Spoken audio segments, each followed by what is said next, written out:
everybody, and welcome to another edition of the One Step Better podcast. I am Mike Schaefer, and with me today is Matt Patrick. Matt, how's it going, man? Doing great, man. How are you doing? I'm doing lovely. This is going to drop at the end of July, so it's a little bit sad because a lot of our summer is going to be gone by the time that anybody gets to listen to this, which is always a little bit of a sad moment. Yeah, it's weird. Summer routines is interesting as our kids get older now. It's very it's way too quick. Yeah. Yeah. So we're recording this in early July. Mm-hmm. Both you and I just got back from vacation not too long ago and feeling refreshed. Your vacation sounded maybe a little bit more fun than mine. Yours was more of like a kidcation. Yeah, I had to go watch a bunch of kid baseball games. It was great. Yeah, but you got to stick your toes in the sand a little bit. I did. I got about 5 hours of beach time in the week I was there. Yeah. A little more than that, maybe. Can't complain about 5 hours of beach time. Though. No, it was great. Weather was fantastic, and it was good to be down there with family. We got back from the Caribbean right before Elsa hit, which is relatively Maybe the good. last person to ever visit St. Lucia. Yeah. It was nice, though. It was beautiful beaches, great weather. Really, good food. Really enjoyed it. You know, if anybody from the St. Lucian travel department listened to this, the food was wonderful. Best ever. Can't beat it. Wasn't that great? They're not paying us, so we don't care. Yeah. It was terrible. It wasn't great. You like chicken fingers and burgers? They had like nice fancy menus, but the execution. Average food. Yeah. That's disappointing. Yeah. It's like if I advertise, hey, we're going to have this 5-course filet mignon dinner, and I went and got my food at Kmart. If they sold food, that's kind of what it would be like. Was it all inclusive? It was. We stayed at a Sandals resort. It was all inclusive. But all the drinks you can drink. All the drinks, and they didn't do a bad job there. What they made up what they did poorly in food, they made up in alcohol. I think that's their business model. Yes. We can say that we have good food and make it look fancy, but you're not really going to taste it. You're already drunk, so it doesn't matter. Yeah, I get it. Yep. Yeah, we stayed. They had a little restaurant thing on the beach that we went to for lunch every day, and you could get like nachos, like snack type stuff. So Meredith hit that up pretty hard, and we did most of that type of stuff. We didn't do like big fancy dinners or. You didn't leave the resort at all either, did you? We did. We left the resort for one. We went and rode some ATVs. Fun. And that part was a little bit fun. But for the most part, we stayed on site. Cool. Yeah. Well, glad you're back, Mike. Good to be back. Refreshed, energized, ready to take on the world. A little darker skinned. A little bit of a tan working. Yeah. So not bad. Good times. Today, our icebreaker, if that wasn't it, it's going to be share one bizarre encounter you've had in your life. A bizarre encounter. I have the alien issue. You were abducted too? I was abducted. No way. No, right off my front porch. No, I have never been abducted by an alien, nor have I ever seen anything that remotely makes me think there is aliens. No. You never had like a UFO experience where you're like, oh, I think that's weird? Nothing like that? Not yet. Yeah, maybe one day. Yeah, me. I got to hang out with Hank Aaron for about 45 minutes when I was 12 years old on a backfield at Municipal Stadium in West Palm Beach, Florida. It was where I was growing up. I was playing hooky, I'm sure, from school, and I was walking around, and there was a backfield batting practice going on, and he was hanging out. Randomly, he was there. Yeah, he was a Braves spring training instructor at the time. This is in mid 80s at this point. And super nice, talked to me for a long time. Just me and my dad were there, and we just hung out and talked to him for 45 minutes. It was a great experience. When you were 8 years old, did you understand the gravity of that was Hank Aaron? I was 12. So you said 12. Yeah, but by the time I definitely knew who Hank Aaron was. I collected baseball cards, and I was really into baseball at that point, and it was really cool. I remember going, "Hey, Dad, there's Hank Aaron." He's like, just go up there and say hi. And I did. And I got a signed ball with him. It's still in my office to this day. And actually what they were doing is the Expos and the Braves who trained there at the time were actually playing an inter-squad game of just the pitchers. The pitchers were playing position, and they had a pitching machine throwing batting practice to the pitchers. That's cool. They had in the backfield. It was neat to just watch. Yeah. And we'd bring like a bucket to go catch home run ball from the backfield. I'd walk away with 30 or 40 balls in a day, go catch bunch of foul balls. And you just get to keep them? Yeah. Mm-hmm. Go get the balls. Yeah, that's fun. It was awesome. Yeah. It was a lot of fun. I used to love going to spring training games as a kid, but that was my encounter. I mean, it wasn't like a he was nice to me. I didn't have any kind of. He doesn't remember you. He has no idea who I am. No. I mean, like, he probably didn't remember ever being in West Palm Beach. Hey, Hank, you remember Matt? Oh, yeah. Yeah. No, I do not remember him. I once ate, I'm going to rephrase like that. I once ate dinner with James Harden. Oh, yeah. But not really. So I was in. There's a guy with a beard. So you can go look at this on my Instagram. Yeah. There's receipts here. But I think it was at Applebee's, some just random restaurant in Minnesota. I think I was in Minneapolis.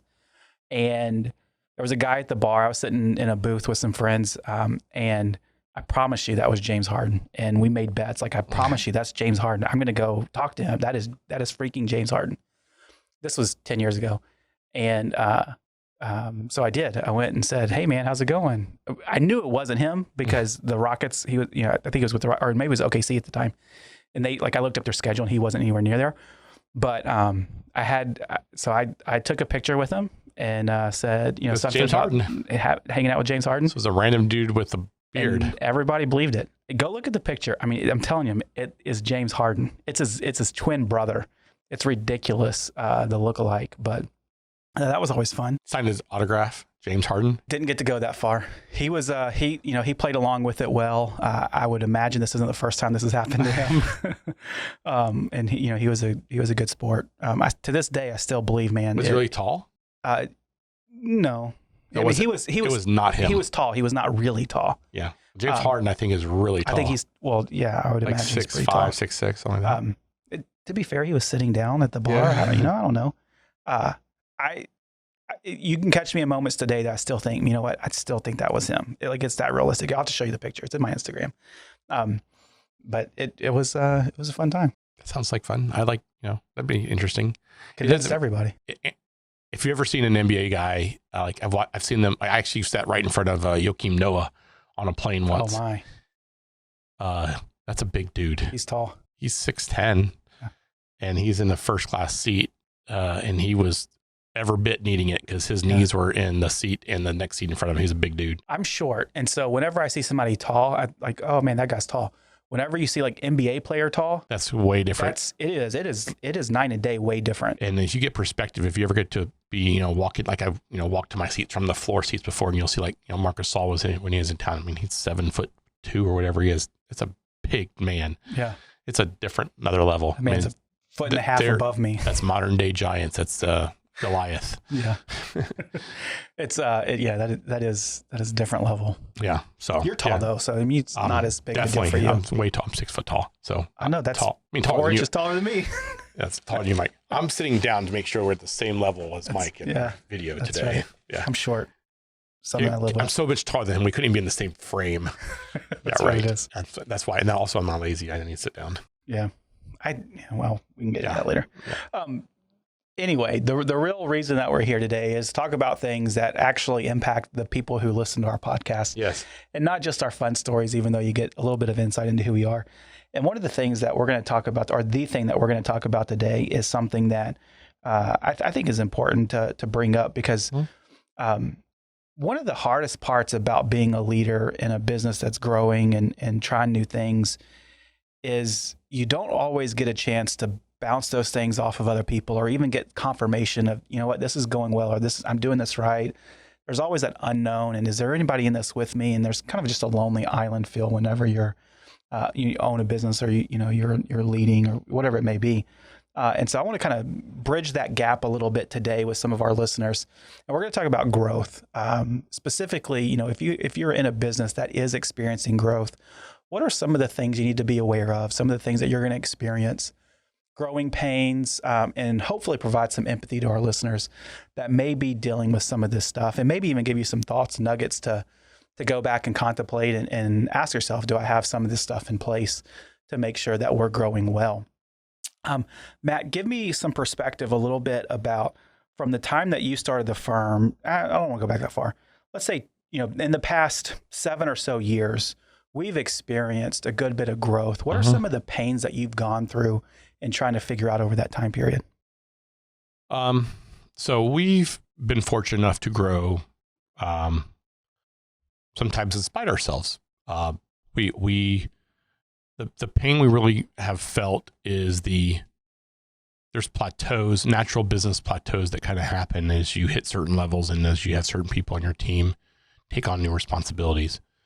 The first challenge, obviously, I think, is understanding, making sure you have people to do the work that you're selling. If you're a restaurant and you're growing, make sure you're staffed properly. If you're an accounting firm, same thing. Make sure you have enough people on the team to take up I'll say the brain damage that comes with growth. And so the brain damage to me in our world is, all right, are we bringing in the right type of clients? You guys talked about customers last week, right? So are the right type of customers coming in? And then, okay, great. Do we hire the right people to do the work? And then from there, are we training and developing the people the right way? And then from there, what happens when we don't bat 1,000 when we hire? So you don't want to take your foot off the gas pedal of your sales and marketing engine, but you've made a bad hire and you have to let somebody go, or somebody didn't work out, or somebody decides to leave. You already have that engine running. You don't necessarily have the capacity or the budget even, or the, you need to re-examine your whole process when you bring somebody that didn't work out. Like, so it's, do we not recruit the right person, or do we just have the wrong person? Do we not develop them right? So that hiring problem became a very transparent issue as we've grown.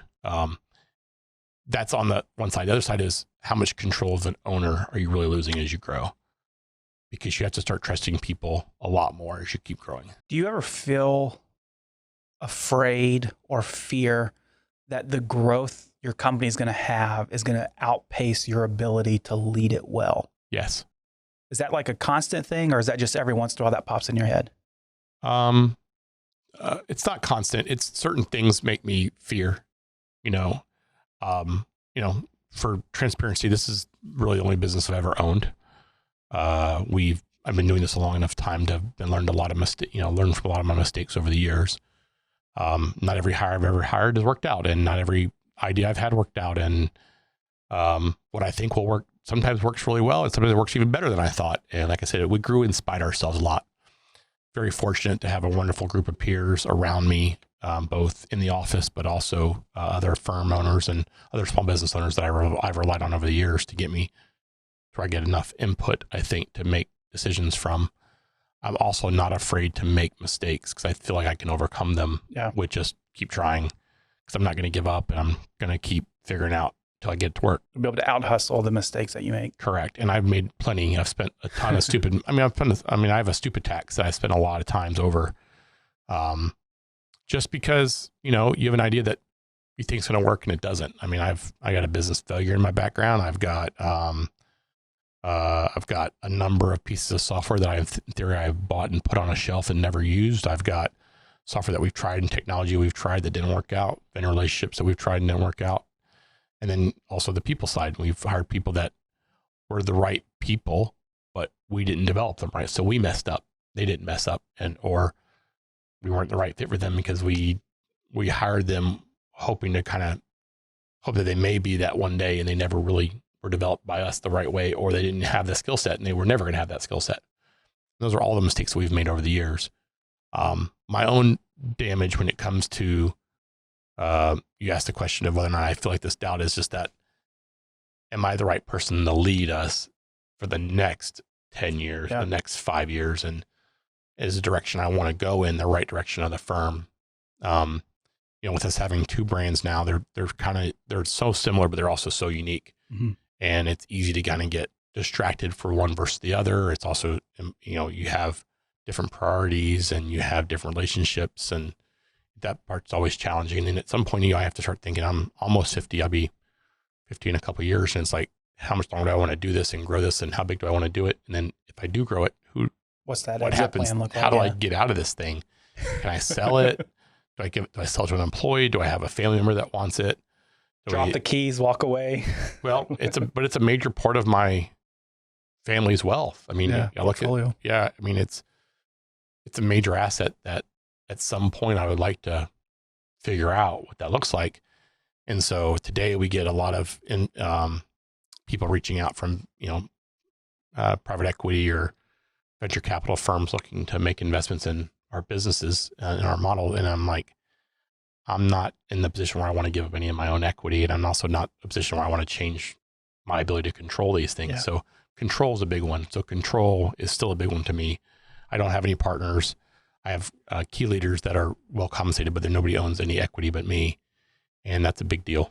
Yeah, absolutely. I always, regardless of the size of the company, I feel like most people that go through growth are experiencing similar pain points. And, this is true if you're looking to add your first employee because, you brought on a new key client and revenue's doubled, or, you're $1 million company and next thing you know, you've grown to 1.3 or whatever it may be. Yep. Whatever size, you want to label as growth, you still have some key issues across the board. People are always, always, always going to be at the top of that list. The people that you have serving your customers, the vendors that you're working with, the customers, the clients that you are serving, all of that is people driven. Mm-hmm.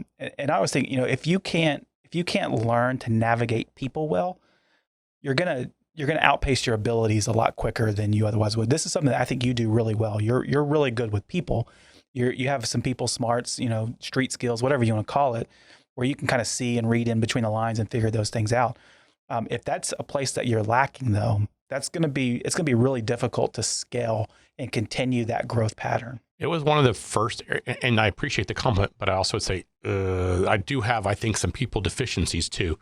And so one of the first things I did was hire a business coach that was helping me develop my ability to manage people. I still avoid confrontation. I still don't have the conversation I need to have a lot of times. I'm good with people I like the people we're around, and I like to make sure they're enjoying their place they work. I don't do a great job of holding people accountable, and that's my own downfall. I find it very hard for me to do that because I want them to like me, and that's a challenge. But as an owner, you're right. The first hire was hard. When we hit $1 million, that was hard. Our next goal, or the goals that we have set up now for our BHAG and our 3-year goals, I keep thinking like, okay, are we on the right track? And I feel like we are, but we've done a lot with, we did a lot with entre leadership. We did a lot with scaling up with Mike Zink. We've done a lot with the idea of how do we scale to the next level. And so, we have these big goals of us trying to get to, let's just say it's a $10 to $15 million firm. Okay. How do we go from where we are today to that? And are we on the right track, both providing the service level that we expect to have, but also are we developing our people the right way? And are we hiring and recruiting the right way? And is our sales engine the way we want to be? Those are all things that I'm like, I feel like sometimes I feel like I'm just guessing. But one of the things that we've done over the past, I'll say 3 or 4 years or so, is in your ability to recognize that you've been able to bring people alongside of you that could take a little more ownership over those areas. Developing our leadership team to say, this is something that I may be weak in, or it's simply something that I know that I'm not going to be able to focus on because of everything else that's going on. And developing people to take on those responsibilities is absolutely critical to continue that growth trend. I see it as one of our major factors in why we've been able to exceptionally grow the way we have the last few years, is because it wasn't all on me as a leader to know how to do all these things. We have done a really good job of identifying leaders in our practice, putting in position to lead, and then trying to work and develop them as leaders, and then making sure they all understand our common vision, where we're trying to go.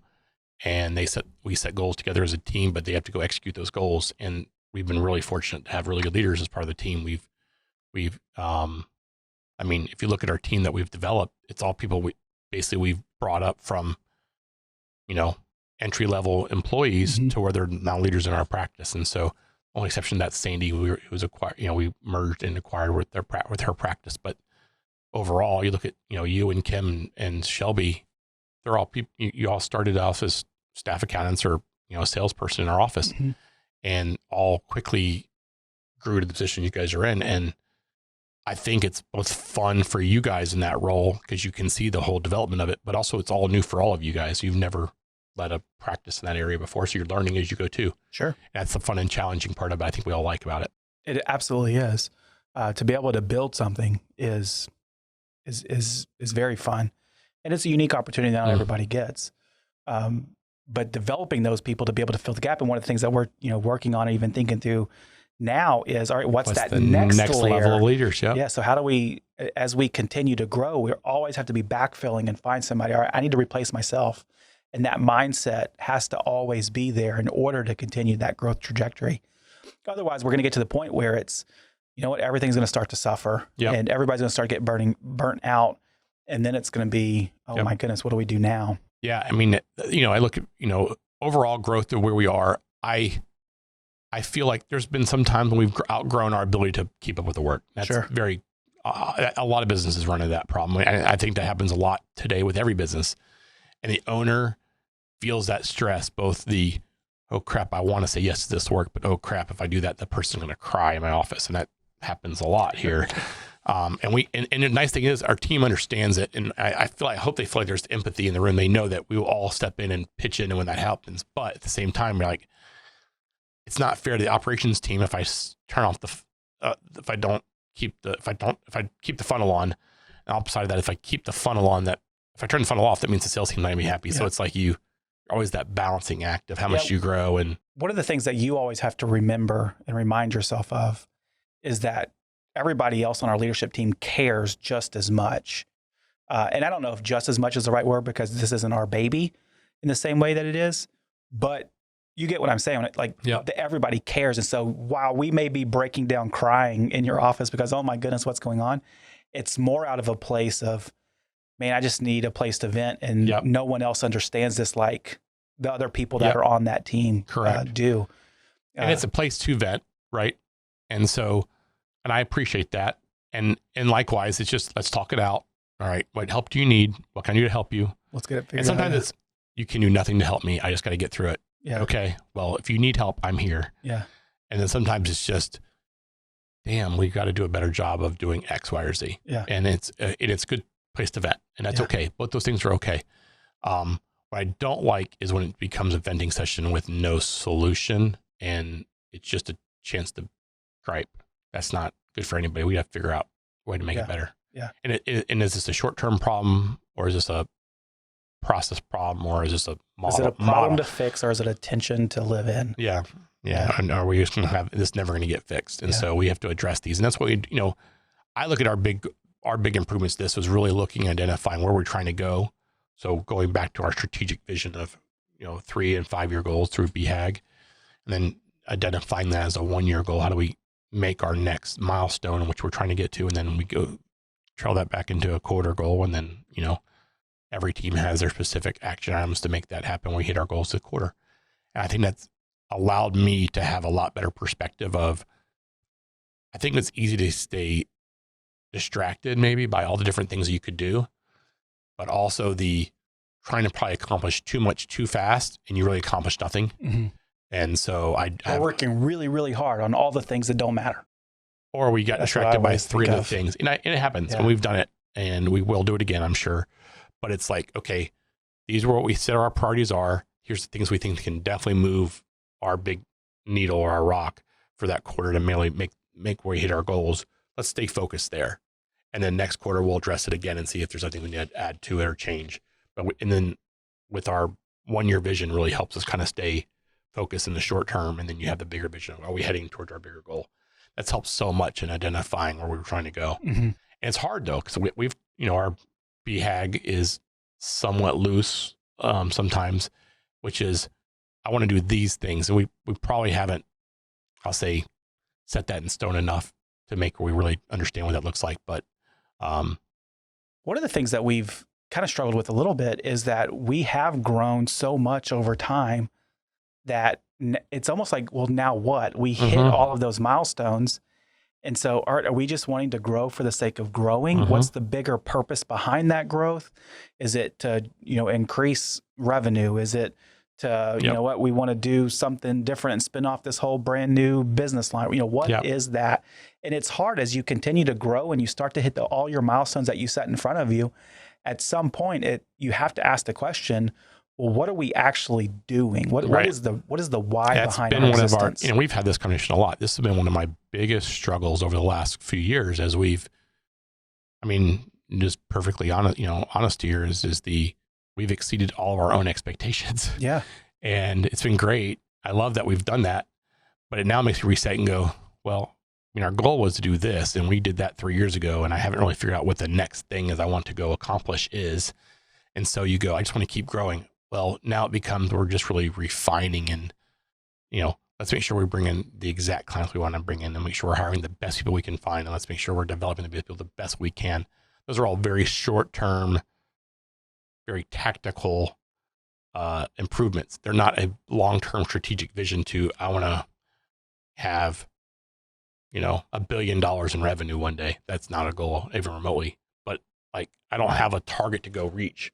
Yeah. I just want to make it better. Yeah. And so better becomes really subjective. And nowadays, our big thing is I want to make sure we are really impacting our clients' lives. And that's what we're really trying to work towards. Being intentional. Intentional in our impact on our clients and our people. Yeah. Yeah. So as you grow, as any company grows, I think there's a couple of things to be mindful of that I want to talk about a little bit. To kind of fend off that fear of I'm going to outgrow or outpace my ability to actually lead, it's super important that you bring people around you, like we talked about, whether it's a leadership team or even outside advisors, that are essentially your sounding board. And with that, I think of it from the standpoint of legal. You need to have some type of person that or team of people that you can go to and say, this is what we're doing, or this is what we want to do. Where am I, is this going to be out of bounds? What do I need to be aware of? What are the things that I don't know that I maybe should know about this? And a legal team or a person can really help with that greatly. I also think about HR, and this is why this was enlightening to me. There are, if you have employees and you're growing, every time you hit a multiple of 10, you need to think about your HR compliance. 10 employees, 20 employees, 30 employees, 40 employees, 50 employees. Because there is, as soon as you hit that mark, there is another compliance domino that has fallen, whether it's COBRA or FMLA or paid maternity leave or ACA, getting all the way up to 100 employees where you have EEO reporting requirements. There are different compliance pieces that have to be handled that you probably aren't aware of as you continue to add people, because it's not, at some point, it's not just another employee, it's another employee plus a whole bunch of compliance. And you have to have somebody on your team that knows that stuff, or you can go to and say, hey, this is what's going on, which is kind of part of the fun thing that Greg gets to do here with our clients and help them walk through those things. Not to toot our own horn, but your accounting has to evolve with you as you grow. If I am a single location, one entity, one owner person that's doing $250,000 of revenue, my accounting can be relatively simple. But as I've multiplied to 10 locations, or I brought on multiple partners, or my revenue is just going crazy, I need to evolve to the point where I can track those things and actually have insight into what's going on in my organization way beyond, all right, I have cash in the bank. That needs to be able to evolve with you, and you need some people to do that. Insurance needs. As you grow, your insurance needs are going to change. Whether that's, I need to add an umbrella policy, or I need to have more insurance, P&C on whatever it is that my operations are doing, or I have multiple locations, I'm in multiple states. Those type of issues need to be addressed, and those are things that you don't always think about as, we're doing bigger and better, or whatever it may be. And the last thing, and I'll get your thoughts here, is I think it's critically important to have people around you that you trust, that have the ability to pull back on the reins, that you just simply bounce ideas off of. Think about it as a board of people. This is your sounding board, your advisors, leadership team, whatever it looks like, whatever you want to call it. You need those people in your corner that have your trust, and you can go and say, this is what I'm thinking about. I'm thinking out loud. This is kind of a phrase that we use here, and are open and honest enough with you to say, wow, that's a really cool idea, or man, that's just a terrible idea. Or maybe it's just simply, that's a good idea, but let's talk about the timing of it. You have to have people in your corner to be able to do those things. Well, I like the idea of it is you're not alone. You don't have to feel like you're alone. All these are same things, right? So the first one is your sphere of influence is that's your professional advisor group, be it your accountant, your insurance agent, your attorney, your banker, getting those things in alignment, making sure that you're on the right track with those are all kind of, in my world, compliance oriented, tactical, making sure that all your ducks in a row, T's are crossed, dotted I's. Second one, I like that idea is peer groups, having someone else that has the empathy for what you have going on in your world as an owner. It's super important for me to understand that I'm not the only one in the world that's running an accounting firm, but also running a small business. So it could be a local mastermind group. It could be a peer group of industry common association like I have. It could be a Vistage group. It has a bunch of business owners like you. There's a bunch of different options there. But having a group of people that that go through the grind, we're all selling different widgets is fine. But the idea of so many of the same problems I'm a business exist. owner going through a very similar set of tools, some sort of issues that I run to every day. I love talking to other business owners just about, I made that mistake. That cost me a bunch of money. Yeah. And all the sometimes it's just good to know, man, I wasn't alone in that. I'm an idiot, but I'm not the only one. Yeah, it's good. And then, internally, that leadership group it's another set of empathy. We all have a common vision, a common goal. We know we're into it with we all want the same thing for our own success and their success, the firm's success. And knowing that you can trust the other people in the room to help you hit your goals, and they know they're relying on you. That's just a part of being a really good team. And that makes a huge difference that, you're not alone. Like I'm not doing this by myself. It's really hard as a business owner. It's very hard because, if your spouse is not involved in your business, they don't get it. A lot of times they're working another job or a real job and it's not the same. That was a big change when Mandy went to work for here. The empathy that she had for us owning a business. Started to realize she didn't have any clue before. Yeah. She just wasn't involved. Yeah. And when she started working here, she's like, oh yeah, you really are. It's pretty mentally taxing on you every day. I'm like, yeah, I'm not kidding. Yeah. It is. And sometimes like, you don't do anything, do you? I'm like, no, I don't. But it depends on the day. You ride that wave. Yeah. Some days sitting back doing nothing, and then oh my goodness, shut the doors. Yeah, all the stuff. Yeah, here's the keys. Come get them. Yeah. But that's I think just knowing that you're not alone is a big deal. Last thing here, and we can kind of wrap things up. I think it's important to understand the bigger you get, the smaller you got to become, and you got to be intentional about that. Depending upon the study that you read, there's plenty of this been done.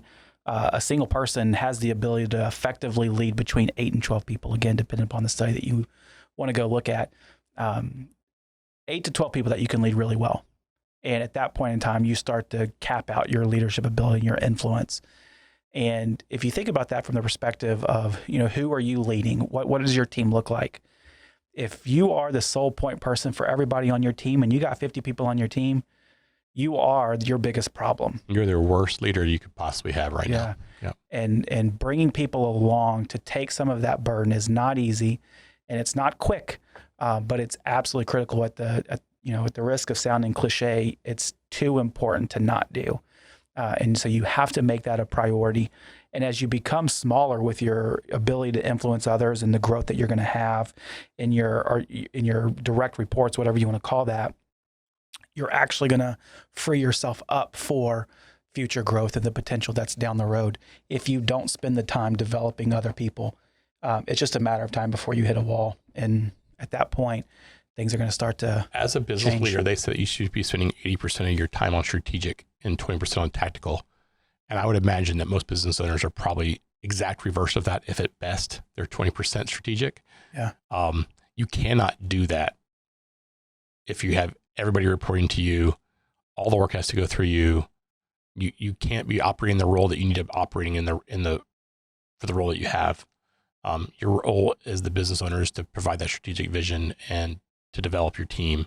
That's your role. And you remember that at all times. Many owners, many leaders, many people don't like meetings. They just simply don't, whether they feel like they're ineffective or just too many, whatever it may be. The number one thing you can do as an owner or a leader is have meetings with your people. You have to spend time with people in order to influence people. If you don't spend time with them, you're not going to influence them. If you're the CEO, the main guy, the owner of a company, whatever it may be, and you're not spending time meeting with your people, then your cap is already in place. You have to change that habit. You have to get to the point where you enjoy meeting with your people. And that may mean simply changing the complete agenda of the meeting. You know what? No longer are we going to sit down in a boardroom or a conference room and go through XYZ. We're now going to go and, we're going to go out, sit outside at the picnic table and just talk or whatever it may be. You got to get to the point where meeting with your team is something that you actually enjoy doing, and you have to do it often. Otherwise, you're not going to be able to influence. Like Mike said, though, if you're only managing 8 to 12 people and you can strategically meet with those people, it's a lot easier to manage if you're meeting 50 people. It's not hard. It's not easy. And you're probably able to communicate the way you want to communicate and have the rapport you need to have with your team. I enjoy the one-on-ones we have. I enjoy the informal meetings we have almost more than the formal meetings because we actually have a real conversation, and it's not just us showing stuff on a PowerPoint presentation. But we do a good job of our meeting rhythm around here, and I think that's an important part of our growth. Yeah, influence is the number one skill set you're going to bring to the table as a leader. You're not a leader without it, and so you got to make sure that you're developing that in a way that makes a bunch of sense and actually gives you bang for your buck. Well, if you guys are out there listening, we'll appreciate you joining us, listening to our thoughts about growth and pain that we go through and some of the things that I think we've learned along the way. Hopefully you've been able to take some nuggets of wisdom out of here. If you have, we would love to hear about it. You can send us an email at onestepbetter@patrickaccounting.com. I almost forgot our own email address. onestepbetter@patrickaccounting.com. You could always send us a comment through wherever you're listening to podcasts, YouTube, wherever you're catching this. Also, don't forget to share. We would love to hear from other people like you that think this would be valuable. And so make sure that you share our podcast, subscribe, all of the things that everybody always says in any podcast you listen to. And we send us money. Yeah. And if you want to sponsor us, you can reach us at sponsorships. I need to set up a new email address. That's right. You know what we need to do? We need to sponsor a college athlete as part of this new NIL stuff. That's what we need to do. I'm in. Put that on the list. Hey, if you want us to sponsor you, we'll give you all the free works. We'll do your accounting and payroll. We'll do your payroll if you have any employees. No, we'd love to talk to you if you're a athlete looking for some name identification or name, image, likeness. Yeah, name and image likeness. We'd love to help you. There you go. Because our viewership is massive and broad. That's right. All right. Well, thanks, guys. You guys have a wonderful day, and we'll catch you next week.